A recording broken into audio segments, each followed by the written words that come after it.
Rizzini. Good morning. There will be some differences day on day with cloud and sunshine amounts, but in general, it's good news as we head into the bank holiday weekend. If you've got outdoor plans, or in fact, if you're out and about next week as well, it will be dry and settled, high pressure very much dominating.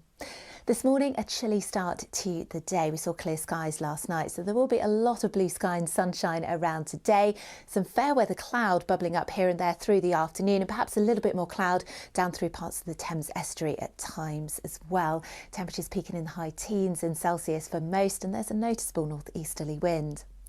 Overnight tonight, again, the skies will remain largely clear. There will be some mist developing perhaps into tomorrow morning.